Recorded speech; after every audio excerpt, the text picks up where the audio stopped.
citizens that are now being treated fairly as opposed to just ripping us off and ripping us asunder. But if we are not allowed to use what other people use against us, there's no defense. It'll be a disaster for America. That's why I think I'm going to go to the Supreme Court to watch it. I've not done that, and I had some pretty big cases. I think it's one of the most important cases ever brought because we will be defenseless against the world. Okay? We'll go to the tariff case. Yes, please. A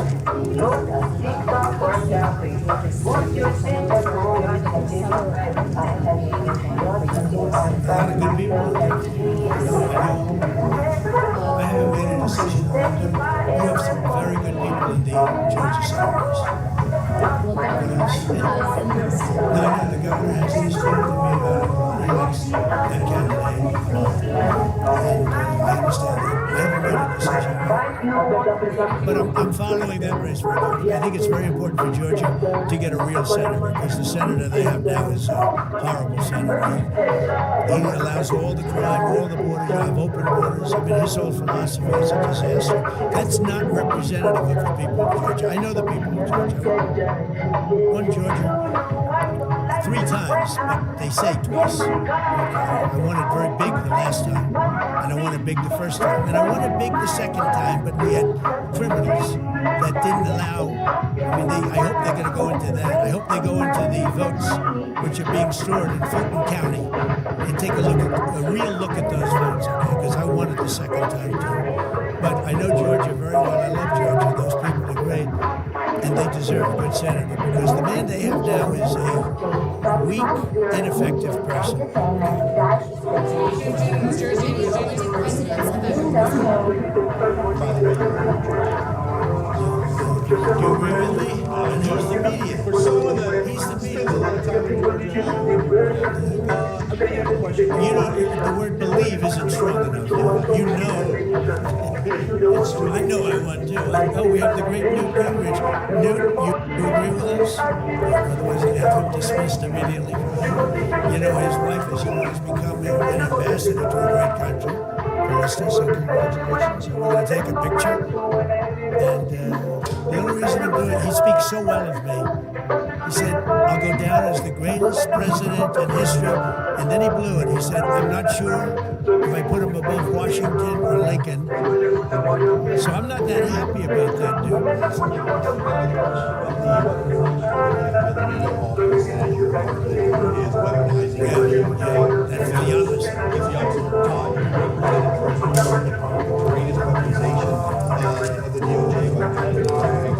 You know, first thing, if you can describe what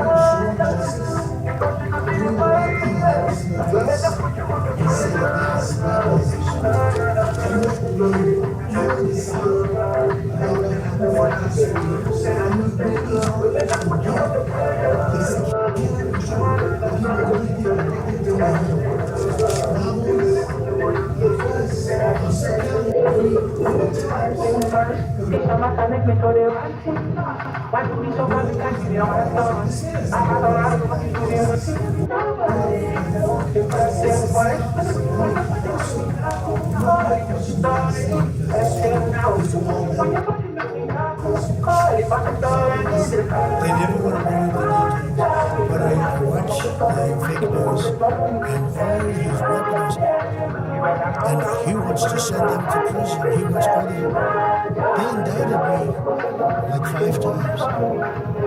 I took a mugshot. Who would have thought it turned out to my favor? Because it was a good shave. But I had to take a mugshot. It's right out there in the door. New York Post, front page of every paper in the world. I had a mugshot. They were underestimated. Nobody says that.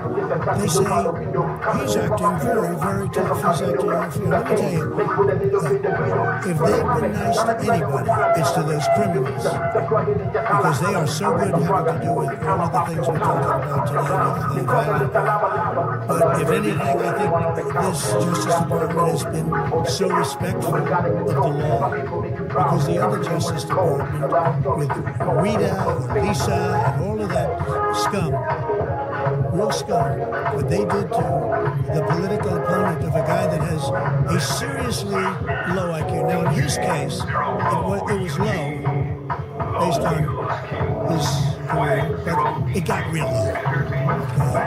It was descending rapidly. But what they did to go after his political opponent is legendary. Worse than any third world country, banana republic. And what we're doing is nothing. Are you kidding? Nothing. They write stories. Why aren't they doing this? And I don't have to leave it up to them, but I choose to at this moment at least. But there's never been anybody treated in the history of politics. You know, they say the two worst treated presidents by the media, etc. was that man right there, the late great Abraham Lincoln, and this guy right there, Andrew Jackson. They say Andrew Jackson was treated terribly. They give him number one and number two, but that was before I came along, Nick. I say I have number one times 10. Nobody's been treated like I've been treated. And I did a great job. You know, we had a great first term. And we had one of the most successful economies in history, etc. I rebuilt the military. We did a tremendous amount. The last part, we had a horrible thing called COVID, and we handled it well. We made ventilators for nations all over the world. We did a great job. Probably never get credit for it. Look at the therapeutics, Regeneron, all the different things, the vaccines, all the things we did. We did a great job, but we'll focus on that. But we had the best economy in the history of our country. We're elevating your career with the London School of Business and Finance. Offer a global MBA with 5 schools, students originating from 150 countries. Learning is tailored to your schedule and all programs are available 100% online. We wouldn't have probably 18 seconds. It's because of the tariffs, because there are no tariffs if they build in our country. And they understand that. So we have medical companies coming up. We have the AI. We're dominating China. And AI. Everybody said that's impossible. We're dominating. I'm letting these massive plants build their own electric generating plants. They're becoming utilities in addition to maybe they'll make more money with that, who knows. But they're building their own electric because we have an own grid to be able to do that. And we're dominating China, we're dominating with AI, which seems to be the new big thing. That's the new internet, that's the new whatever.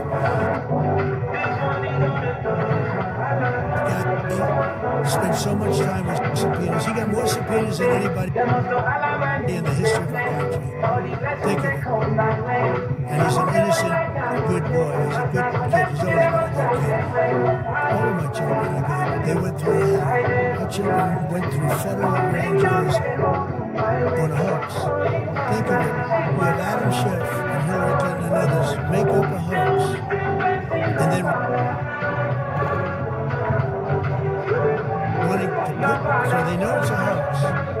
And they go before the press and Donald Trump Jr. will go to jail because of what he's done with Russia. I'll never forget, I get a call from my son Don, and he said, Dad, I'm being accused of something about Russia. I don't know anything about Russia. He didn't know anything about it. Think of it, how bad they are. They say he'll go to prison for the rest of his life. He knew nothing about it. The Russian.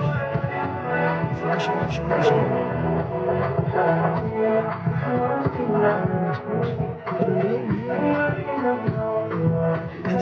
in order second one was even better. The third one, this one was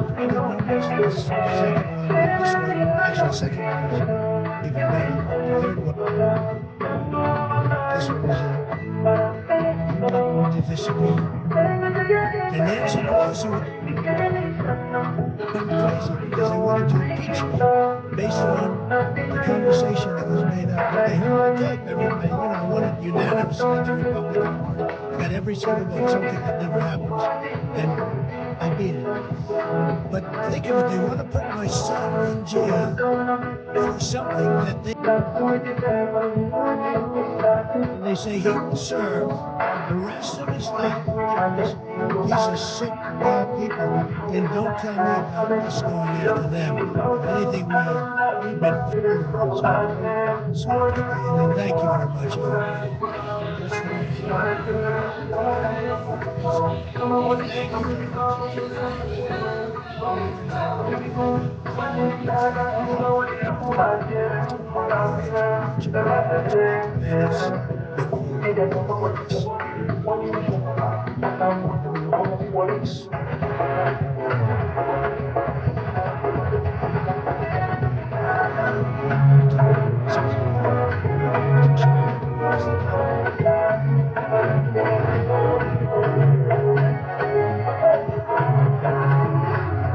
What's happened and getting tremendous reviews, and we appreciate it. But we're here for a different reason.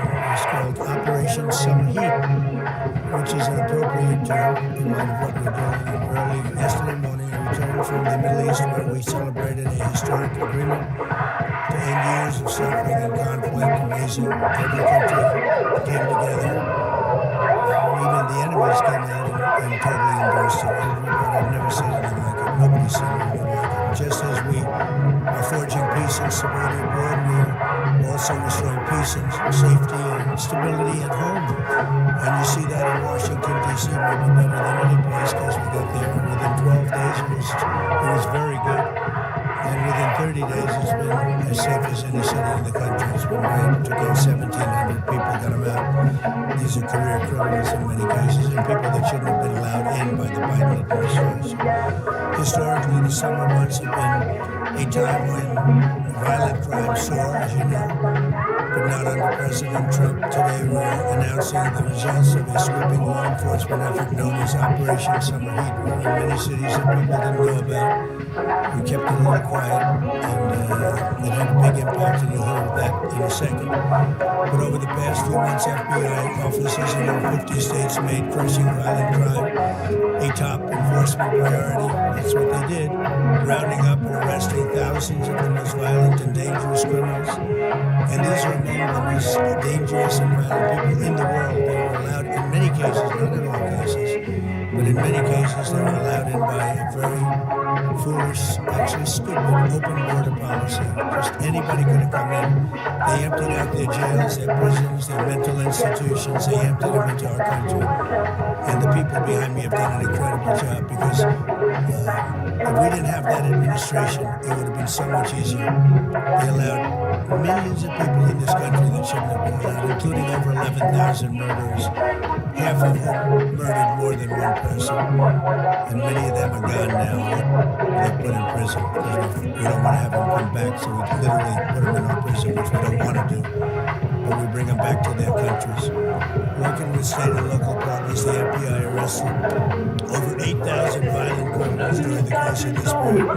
In major cities like in New Orleans, Nashville, we saw 250% increase in arrests, and we really went after the bad ones. These include 725 individuals wanted for violent crimes against children and murderers. These arrests are in addition to the work of our historic federal task forces that make D.C. safe task force has been unbelievable. I mean, the job they've done, it's incredible. And it's been so nice because so many people, they're going out to dinner and they're having dinners like they didn't go out for 4 years. And now they're going out 3 times a week. The restaurants are opening, the restaurants are full. And usually that means a lot of good things, but restaurants are were closed are now opening up, and everybody's happy. Nobody's ever seen anything like it, actually, and everybody feels safe. You can have a child walk right through the middle of Washington, D.C., and nothing's going to happen. We were losing more than one person a week, and they're being killed on an average of over one a week. The Make D.C. Safe Task Force has been incredible, and the Make Memphis Safe Task Force is having very similar results. It's much earlier, but we've been there for a week and a half, but all the results are pretty incredible. You'll hear about that. They're mobilizing more than 20 federal agencies for the largest law enforcement operation targeting violent criminals in American history. As a result of these efforts, violent crime declined nearly 20% nationwide compared to the same period last year, and it was the safest and most peaceful summer in 2 decades. And honestly, we haven't really even gotten going yet. If we didn't have to fight all of these radical left governors, we could have had Chicago taken care of, as an example. They had, in a short period of time, 4,000 murders in Chicago, and we have to listen to this man stand up and say that we're bad people. And the people of Chicago are walking around with MAGA hats. You have women, beautiful black women, walking around with MAGA hats. Please let the president in, and we don't care how he does it. We're not interested in National Guard, Army, Navy, bring them in.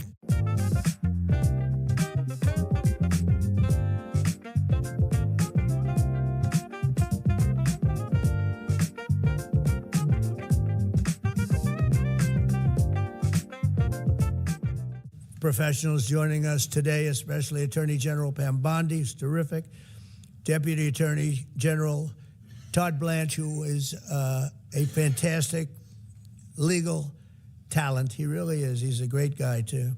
And, of course, FBI Director Kash Patel. They have worked so hard on this and other things. Since the start of the administration, the FBI has arrested over 23,000 violent criminals, more than double the number arrested in the final year of the Biden disaster. The FBI has also destroyed or severely disrupted more than 170 organized criminal enterprises and gangs, 1,600 of the most violent gangs, and confiscated over 6,000 illegal firearms. And they've tracked down and arrested 4 fugitives on the most wanted list, 4 of the most wanted. Actually, 2 of them were the most wanted fugitives in the world.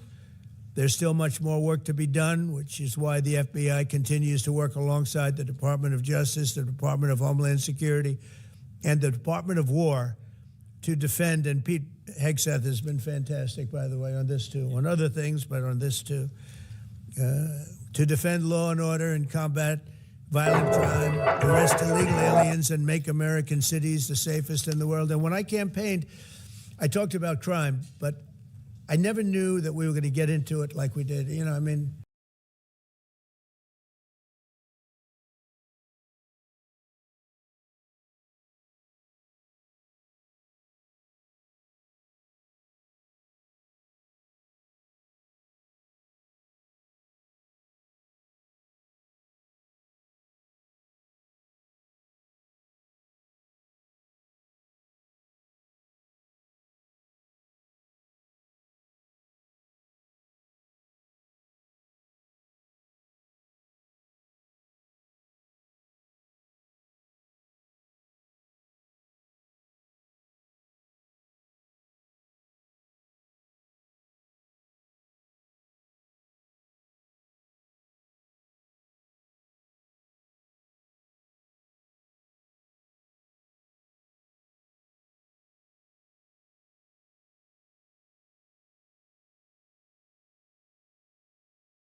You go to the war, you hear Afghanistan and you hear all these different places.